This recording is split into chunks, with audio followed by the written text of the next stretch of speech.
e do YouTube. Eu saúdo vocês no maravilhoso e poderoso nome do Senhor Jesus. Amém?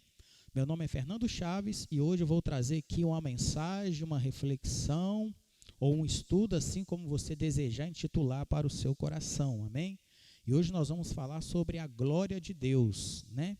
E hoje a mensagem está intitulada Atraindo a Glória de Deus. Amém? E eu vou ser aqui bem rápido para que o vídeo não fique longo e você não tenha preguiça de assistir o vídeo até o final. Assista até o final que Deus vai falar com você, Deus vai transformar a sua vida e Deus vai preencher o seu coração. Amém? Então vamos orar. Senhor meu Deus, ó meu Pai, abra os nossos ouvidos espirituais, Senhor, para que a Tua palavra entre nos nossos ouvidos e fique cravada, Senhor, nos nossos corações, para nós não pecarmos contra o Senhor, Deus. Pedimos ao Senhor que o Senhor venha, Deus, abrir as nossas mentes espirituais, o nosso entendimento espiritual, Deus. Em nome de Jesus nós te pedimos. Amém. Então vamos lá, o nosso primeiro texto que nós vamos ler está em 2 Crônicas, capítulo 7, do versículo 1 ao 5, e depois nós leremos o versículo 12 do mesmo capítulo, tá? Nós leremos o versículo 12 do capítulo 7. Então, 2 Crônicas, capítulo 7, versículo 1 ao 5, que diz assim: E acabando Salomão de orar, desceu o fogo do céu, e consumiu o holocausto e os sacrifícios. E a glória do Senhor encheu a casa. E os sacerdotes não podiam entrar na casa do Senhor, porque a glória do Senhor tinha enchido a casa do Senhor. E todos os filhos de Israel, vendo descer o fogo e a glória do Senhor sobre a casa, encurvaram-se com rostos em terra sobre o pavimento, e adoraram e louvaram o Senhor, porque é bom, porque a sua bondade dura para sempre. E o rei e todo o povo ofereciam sacrifícios perante o Senhor. E o rei Salomão ofereceu sacrifícios de bois, 22.000, e de ovelhas, 120.000. E o rei e todo o povo consagraram a casa de Deus. E os sacerdotes, segundo as suas turmas, estavam de pé. Amém? Até o verso 5, agora vamos para o verso 2 do mesmo capítulo, do capítulo 7, que diz assim: E o Senhor apareceu de noite a Salomão e disse-lhe: Ouvi a tua oração e escolhi para mim este lugar para casa de sacrifício. Amém? Então, a primeira coisa que eu quero que você se lembre desta mensagem é que aqui no verso 12, eu quero chamar a atenção para o verso 12, é que Deus chama a sua casa de sacrifício. E isso não é uma descrição muito comum na palavra de Deus, porque você já ouviu aí na Bíblia, você já leu ou já ouviu alguém pregando, Deus chamando a casa dele de a casa de oração, a casa do louvor ou a casa da adoração, ou a casa de bênção, né? Você já ouviu todas essas descrições, mas aqui no capítulo 7 de 2 Crônicas, versículo 12, Deus refere a sua casa como casa de sacrifício, né? E essa descrição não é uma descrição muito comum. Eu acho que é a única vez que Deus chama a casa dele como casa de sacrifício, né? Então, o que nós estamos falando aqui, o título da mensagem, como eu disse no início, é Atraindo a Glória de Deus, né? Tem a ver com a sequência do tabernáculo aqui de Deus, a sequência do tabernáculo aqui da casa, aqui onde Salomão ofereceu o sacrifício, né? E qual que é a sequência? A sequência é essa. A sequência é essa. Primeiro é o sacrifício, segundo é o fogo e terceiro é a glória. Ou seja, se não existe sacrifício, não vai ter fogo. Se não tem fogo, não vai ter glória.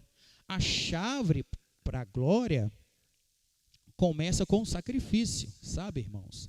A chave para você alcançar a glória de Deus começa com o sacrifício. Mas, infelizmente, na nossa igreja moderna, na nossa igreja de hoje, parece que nós perdemos a ideia de sacrifício, sabe? Na verdade, nós tentamos fazer com que os nossos cultos, as nossas reuniões sejam o mais confortáveis possível, né? E não é errado em si fazer isso, fazer com que os nossos cultos, as nossas reuniões sejam o mais confortáveis possível. Não é errado, sabe? Mas parece que perdemos algo que tem a ver com sacrifício, perdemos a ideia de sacrifício. Hoje em dia nós vivemos numa geração muito imediatista, que quer as coisas na hora, né? Não segue um processo, mas como você viu aqui, quando Salomão ofereceu aqui, o sacrifício foi na ordem. Primeiro foi o sacrifício, depois veio o fogo e depois veio a glória de Deus, né? Como eu disse, mas infelizmente na nossa igreja moderna, parece que a gente perdeu essa ideia de sacrifício, sabe?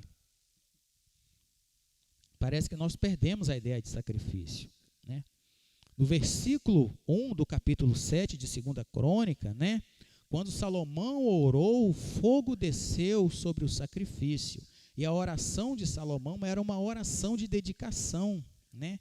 Salomão estava dedicando ao templo do Senhor. A Bíblia diz que ele sacrificou 120.000 ovelhas e 22.000 bois. E o fogo de Deus caiu sobre o sacrifício, né? E aqui nós podemos pensar um pouquinho. 120.000 ovelhas e 22.000 bois que Salomão ofereceu como sacrifício. E a Bíblia diz que o fogo de Deus caiu sobre o sacrifício e consumiu todo o sacrifício. Agora eu te pergunto, quanto de fogo é requerido para consumir 120.000 ovelhas e 22.000 bois? Quanto de fogo é requerido? Eu não sei quanto de fogo é requerido e talvez você também não saiba. Mas uma coisa eu te digo, não foi um foguinho pequeno não, sabe? Não foi uma chaminha de fogo não. Deus respondeu o sacrifício, Deus respondeu na proporção do tamanho do sacrifício de Salomão, né? Salomão ofereceu o sacrifício, Deus enviou o fogo, e depois que a Bíblia diz que Deus enviou o fogo, então a glória de Deus seguiu e encheu toda a casa de Deus, todo o tabernáculo. A Bíblia diz mais, que os sacerdotes não podiam entrar no tabernáculo, porque a glória de Deus tinha enchido todo o tabernáculo, né? Ou seja, quanto maior o sacrifício, maior é o fogo. Quanto maior é o fogo, a glória de Deus segue, a glória de Deus desce. Ou seja, sem sacrifício não tem fogo, sem fogo não tem glória. Ou seja, existe aí um padrão que nós temos que seguir, né? Primeiro é o sacrifício, depois é o fogo, e depois é a glória. A glória de Deus segue, sabe, irmãos? Deixa eu falar algo com vocês, sabe? Ter uma vida espiritual confortável não é errado, sabe? É louvável, o seu coração está puro para fazer isso, ter uma vida espiritual confortável. Mas eu quero dizer para vocês que o princípio continua o mesmo, sabe? Se não existe sacrifício sendo requerido, então você nunca vai ter o fogo de Deus no seu ministério, na sua vida ou por onde você andar. Se não existe um sacrifício sendo requerido ou sendo feito, você nunca vai ter o fogo de Deus na sua vida. Primeiro vem o sacrifício, depois Deus responde com fogo. Depois de Deus responder com fogo, Ele então envia a sua glória. Se você quer a glória de Deus na sua vida, se você quer a glória de Deus no seu ministério, se você quer o fogo de Deus no seu ministério, você tem que oferecer sacrifício. Então é isso. Primeiro vem o sacrifício, segundo vem o fogo, e terceiro a glória. Mas nós não paramos no sacrifício, né? O sacrifício tem um propósito. Qual é o propósito do sacrifício? Atrair o fogo de Deus, né?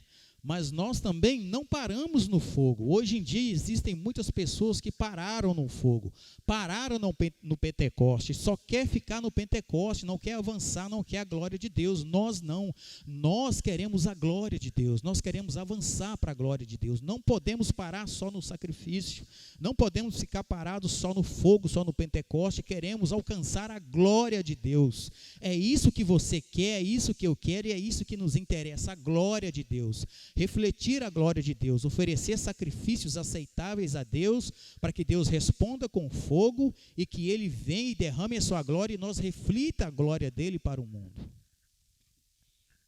Não podemos parar no fogo, não podemos ficar só parados no Pentecoste, sabe? Não podemos, né? Primeiro, o sacrifício. Segundo, o fogo.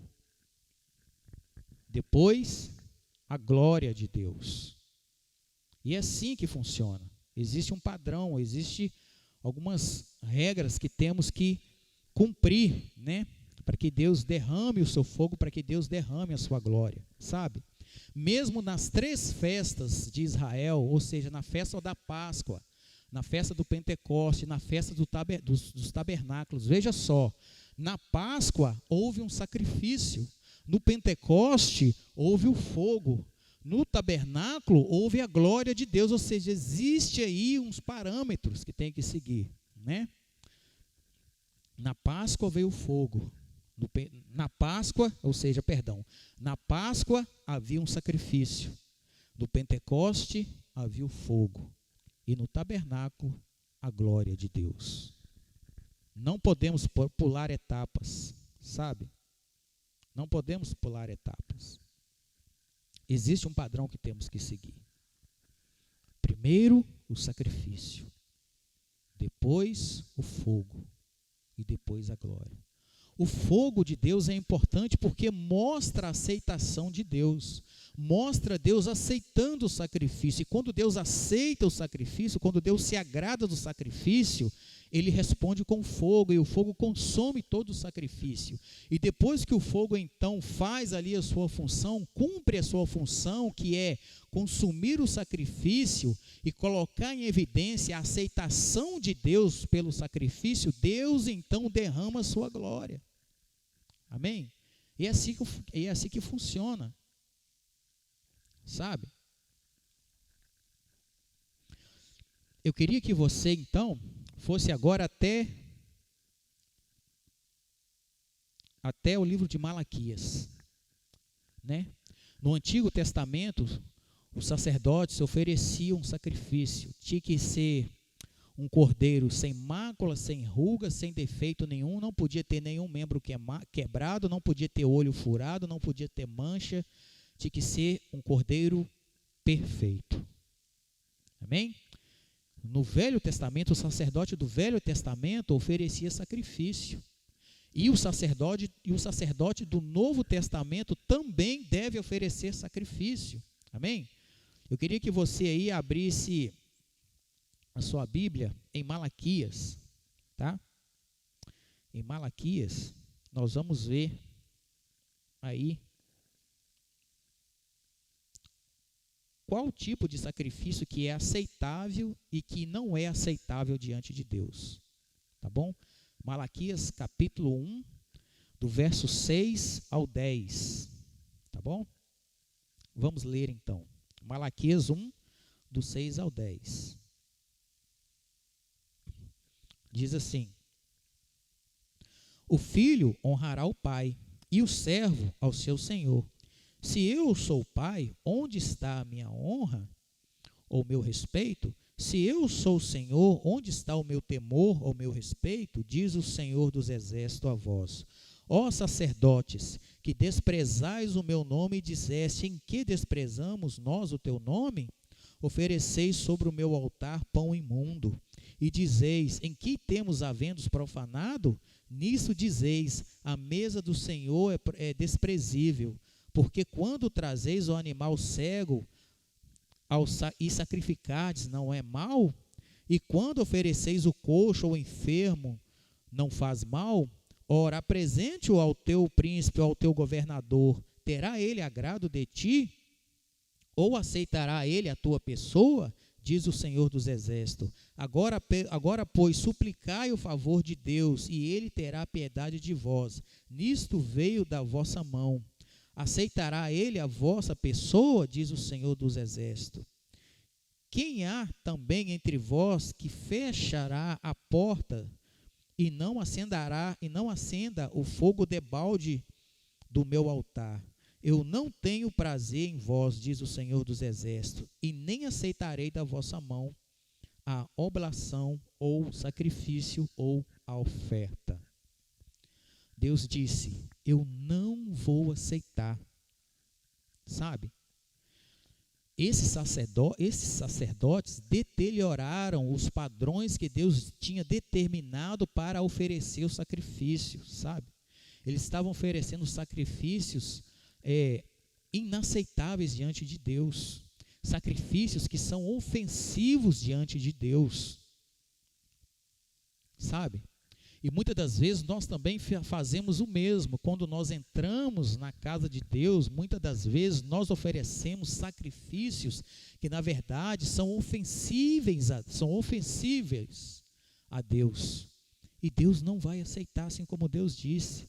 Talvez esses sacerdotes ficaram pasmos quando Deus disse, olha, eu não vou aceitar da tua mão esse sacrifício.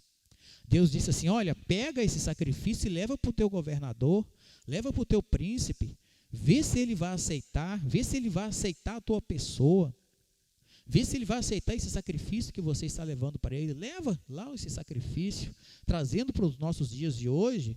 Pega aí, compra um terno aí do mais caro possível, com um buraco nas costas, e leva para o prefeito da sua cidade.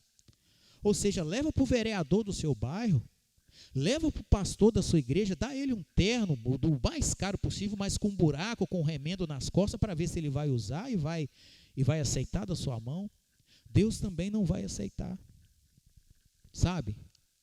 Muitas das vezes nós oferecemos sacrifícios que são ofensivos a Deus, sacrifícios que são imundos, sacrifícios que não são dados em amor, não são dados em alegria, não são dados em retidão de coração, não são dados com coração puro.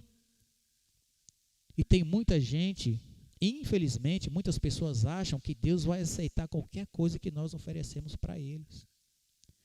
Essa é uma ideia muito perigosa. E aqui, em Malaquias, a Bíblia deixa claro que Deus não aceita qualquer sacrifício. Deus não aceita qualquer coisa.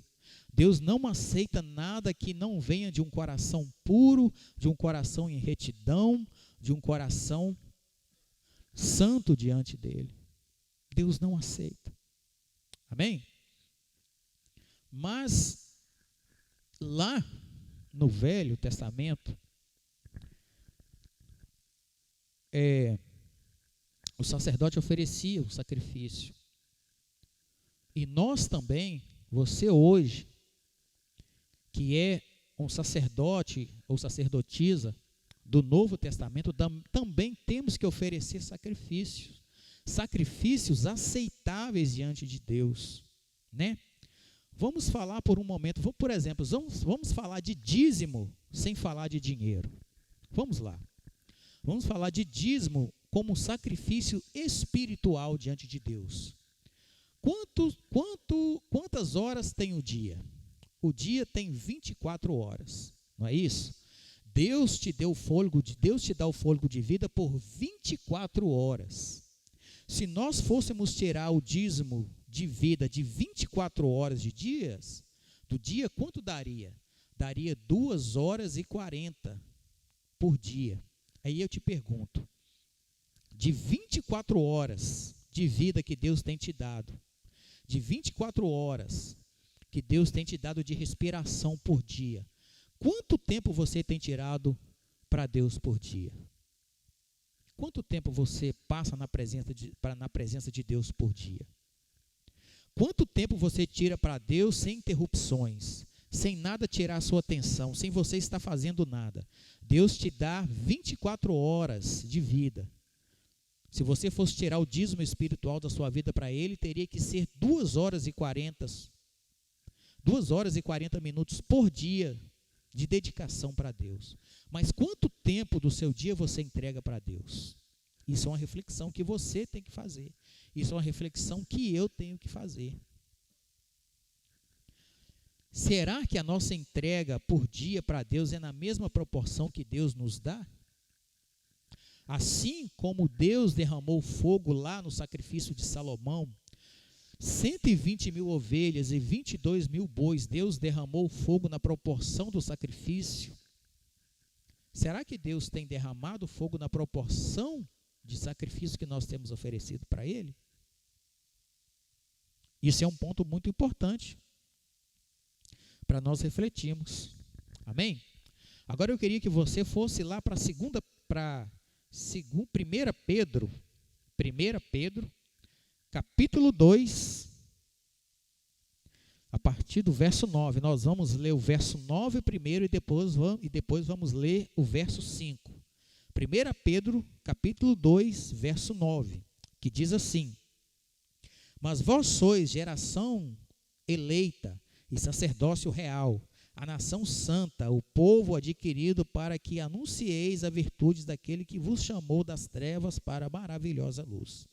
Aqui em 1 Pedro, capítulo 2, verso 9, Deus nos chama de sacerdócio real, ou seja, nosso sacerdócio real. Quando nós estamos ministrando diante de Deus, nós somos sacerdotes reais, porque nós ministramos perante o Rei dos Reis e Senhor dos Senhores. Agora vamos para o versículo 5 de 1 Pedro, capítulo 2, que diz assim: Vós também, como pedras vivas, sois edificados casas espirituais, sacerdócio santo, para oferecer sacrifícios espirituais agradáveis a Deus por Cristo Jesus. Ou seja, quando nós estamos ministrando, exercendo o nosso sacerdócio perante Deus, nós somos sacerdócio real. Mas quando nós estamos ministrando perante o mundo, nós somos sacerdócio santo perante Deus. Amém? Hoje eu faço uma pergunta a você. Você, homem ou mulher, jovem, ou você que é mais velho, o que você é? Sacerdote? Você é um sacerdote real? Você é um sacerdote santo perante Deus? Lá no Antigo Testamento, os sacerdotes ofereciam sacrifícios de animais, sacrifícios de sangue. O sacerdote do Velho Testamento tinha que oferecer um sacrifício perfeito. Nós, sacerdotes do Novo Testamento, também devemos oferecer um sacrifício perfeito. Só que o sacrifício de hoje mudou, né? Nós não mais oferecemos sacrifícios físicos, não mais oferecemos sacrifícios de sangue, mas nós oferecemos sacrifícios espirituais, agradáveis a Deus. Nós não podemos oferecer sacrifícios ofensivos a Deus. Os nossos sacrifícios têm que ser espirituais e agradáveis a Deus. Então, você que é um sacerdote do Novo Testamento, o princípio continua o mesmo. O princípio não mudou. O que mudou foi o sacrifício em si. Nós não oferecemos mais sangue de animais. Nós oferecemos sacrifícios espirituais, que são aceitáveis diante de Deus. Amém? Mas aí eu te pergunto, o que é aceitável diante de Deus? Eu quero te dar uma lista de sacrifícios que a Bíblia diz que são aceitáveis diante de Deus, e que a Bíblia diz que Deus vai receber esse sacrifício, desde que esse sacrifício seja oferecido de todo o coração, com o coração em retidão para Deus, com o coração santo, com o coração que aceitou o Senhor Jesus como o único e suficiente Salvador da sua vida. Então vamos lá, eu vou te dar uma lista aqui de alguns sacrifícios que a Bíblia diz que é aceitáveis diante de Deus, desde que você os ofereças de coração puro. Amém? Então vamos lá. Primeiro, Mateus capítulo 15, versículo 25. Nós não vamos abrir essas passagens, porque senão vai demorar muito tempo e não vai dar tempo. Vamos só ler aqui, você confere aí na sua Bíblia, na sua casa. Mateus capítulo 15, versículo 25. Adoração. Sacrifício de adoração. Muitas pessoas acham que ao entrar na igreja e ao cantar letras de músicas repetidas, porque a gente apenas repete letras de músicas dos cantores famosos lá que gravam o CD, são hinos, letras bonitas, mas nós muitas das vezes apenas repetimos essas letras. A letra que o Ministério de Louvor traz para cantar, nós repetimos. E tem muita gente achando que ao entrar nas igrejas e apenas repetir letras de músicas repetidas, está adorando a Deus.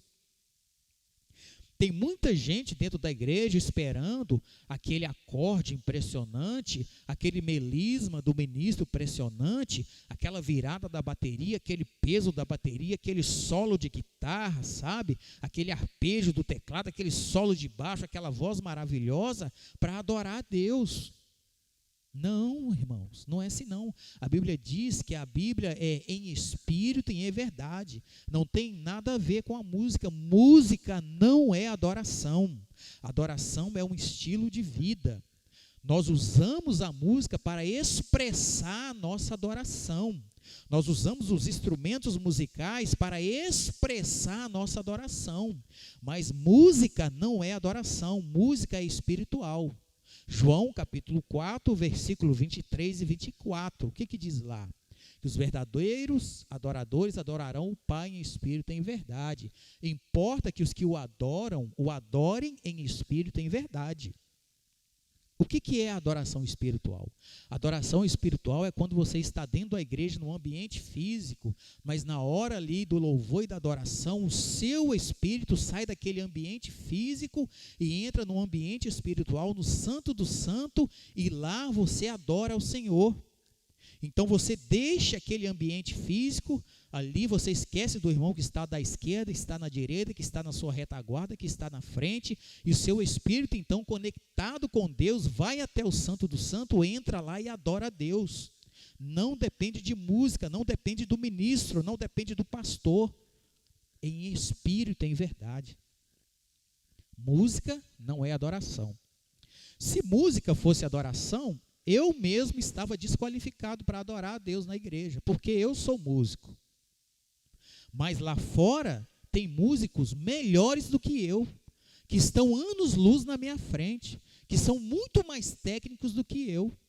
Lá fora, no mundo, tem pessoas que cantam muito mais do que muitos ministros que estão dentro da igreja.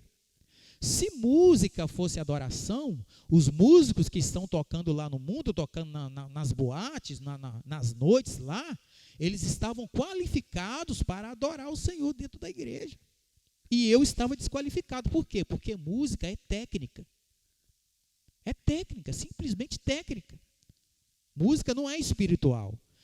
Música é técnica, é você pegar um violão e saber fazer os acordes, pegar um teclado e saber fazer um arpejo, pegar uma bateria, saber fazer um groove, pegar uma guitarra, saber fazer um solo. E para você saber fazer isso, você precisa adquirir técnica. E espiritualidade, adorar em espírito, não exige técnica.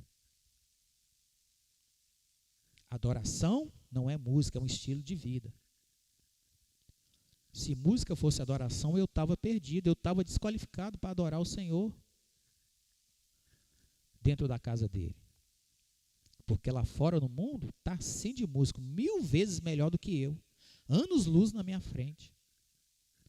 Se música fosse adoração, eu estava desqualificado para adorar a Deus e eles estavam qualificados. Eles poderiam terminar de tocar lá no mundo, vir, entrar e adorar a Deus apenas com técnica e mais nada. Amém? Então, música não é adoração. Adoração é um estilo de vida. Segundo, vamos correr aqui para o vídeo não ficar grande. Segundo, sacrifício de gratidão. Salmo 107, versículo 22. Você tem sido grato a Deus? Deus te salvou. Deus te tirou do lamaçal de pecado, firmou os seus pés na rocha, te deu um emprego, te deu uma família, salvou a sua família e você tem sido grato a Deus? Você tem sido grato a Deus? Terceiro, Salmo 27, sacrifício de alegria. Salmo 27, versículo 6. O que é sacrifício de alegria? É mesmo quando você está passando tribulação dentro de casa, passando, seja lá por luto, passando por lutas e lutas e lutas, provações, mesmo assim, quando você está na presença de Deus, você se alegra, porque é um privilégio estar na presença de Deus. Sacrifício de alegria é sacrifício. É sacrifício. Mesmo quando o sacrifício de alegria é o seguinte, é mesmo quando você tem motivo para estar triste, estar cabisbaixo, mesmo quando você tem motivo de desistir, é você entrar na presença de Deus com alegria e o seu espírito se animar e adorar a Deus com alegria. Isso é sacrifício de alegria. É quando você não tem motivo para estar alegre, mesmo assim você se alegra na presença de Deus. Amém? Quarto, sacrifício de louvor. Hebreus capítulo 13, versículo 15. O que é sacrifício de louvor? A própria palavra diz. Louvor quer dizer, é você dar valor a Deus. Quando você louva a Deus, quando você está louvando a Deus, você está dando valor à presença de Deus. Você está dando valor à manifestação de Deus. Quando você louva a Deus, você está dizendo, olha, eu estou colocando Deus em primeiro lugar. Eu coloco Deus em primeiro lugar, por isso eu louvo o nome de Deus, por isso eu dou valor a Deus. Não é isso? Quando você não dá valor a alguma coisa, você coloca aquilo em segundo plano, e o que você dá valor, você coloca em primeiro lugar. Então, se você louva a Deus, você tem que dar valor à presença dele, você tem que colocar ele em primeiro lugar. E isso é sacrifício de louvor. Colocar Deus em primeiro lugar, seja qual for a circunstância. Amém? 5. Sacrifício de justiça. Salmo 4, verso 5. O que é sacrifício de justiça? Sacrifício de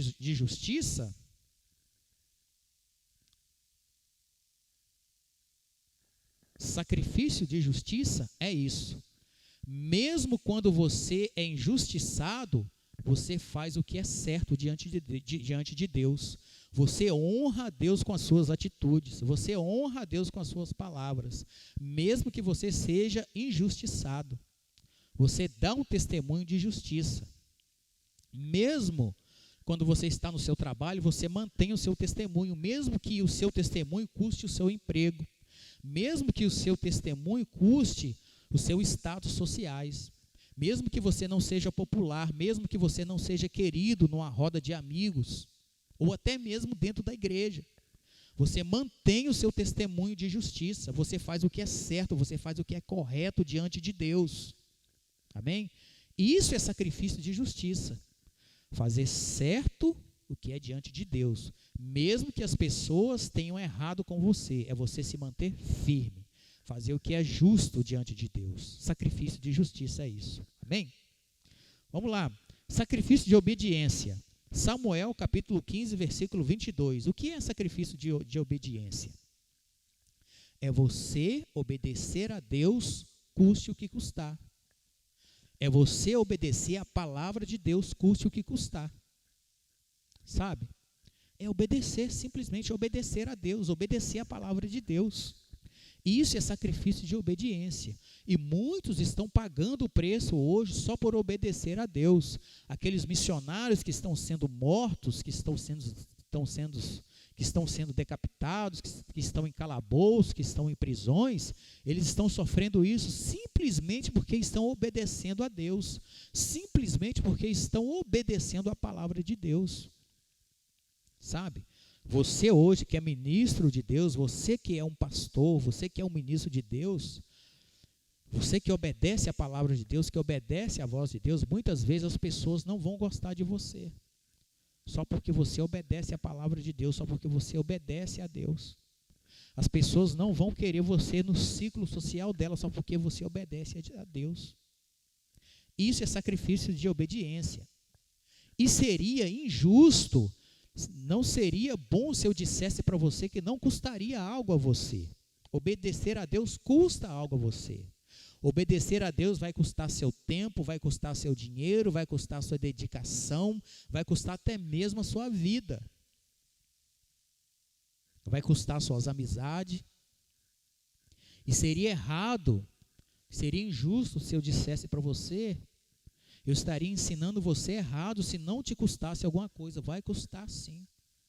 Custou para os profetas obedecerem a Deus. Custou para os patriarcas obedecerem a Deus. Abraão, Isaac e Jacó. Custou para os profetas, custaram a vida deles. Custou para os discípulos obedecerem a Deus. Custou para o apóstolo Paulo obedecer a Deus. Custou para Jesus obedecer a Deus. E também vai custar para você e vai custar para mim alguma coisa obedecer a Deus. Sacrifício de obediência. Isso é sacrifício de obediência. Você obedece a Deus, custe o que custar, venha o que vier, você obedece a Deus, você obedece a palavra de Deus, você mantém firme a sua obediência a Deus, a sua palavra de Deus. Aconteça o que acontecer. Se você não é popular, se você não tem uma vida social por causa da obediência à palavra de Deus, não importa, não interessa, você obedece a Deus, obedece a palavra de Deus. Amém? Então,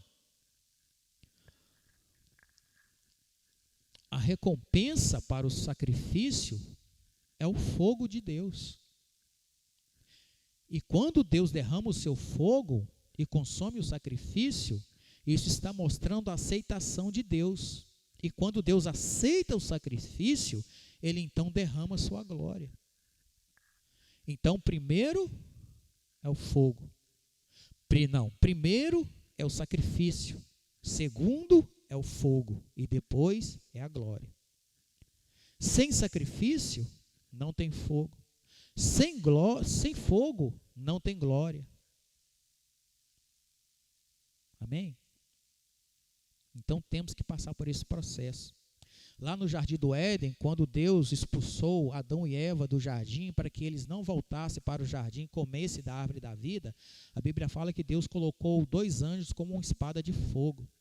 E se Adão e Eva quisessem voltar pelo caminho e comer da árvore da vida, eles teriam que passar por aqueles anjos de fogo, teriam que passar pelos anjos com a espada de fogo. Hoje, se você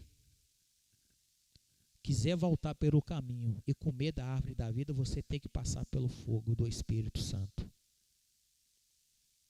A Bíblia diz que Jesus iria e deixaria com nós o Consolador. Ele nos batizaria com fogo. E ele diz mais, que o Espírito Santo teria a pá na sua mão e recolheria o lixo da nossa eira e jogaria esse lixo em fogo inextinguível. Você precisa passar pelo fogo para voltar ao Jardim do Éden, que é Jesus Cristo. Você precisa ser convencido pelo Espírito Santo de Deus do pecado, da justiça e do juízo, para você passar pelo sacrifício de Deus e ter acesso ao jardim de Deus. Amém? Você precisa passar pelo fogo. Então, nas 3 festas de Israel, na Páscoa houve um sacrifício. No Pentecoste foi o fogo. E no tabernáculo, a glória. Jesus Cristo foi o sacrifício pascual de Deus. O Espírito Santo foi o derramamento de fogo no Pentecoste. Atos capítulo 2. E o próprio Deus derrama a sua glória no tabernáculo. A Bíblia fala que a glória da segunda casa será maior do que a da primeira. Deus, nesses dias, está derramando a sua glória diante da casa dele. A casa de Deus não é alvenaria, não é paredes, não são tijolos. A casa de Deus é eu e você. Então, primeiro é o sacrifício, depois o fogo e depois a glória. Amém? Que Deus abençoe a sua vida e até a próxima, se assim Deus quiser.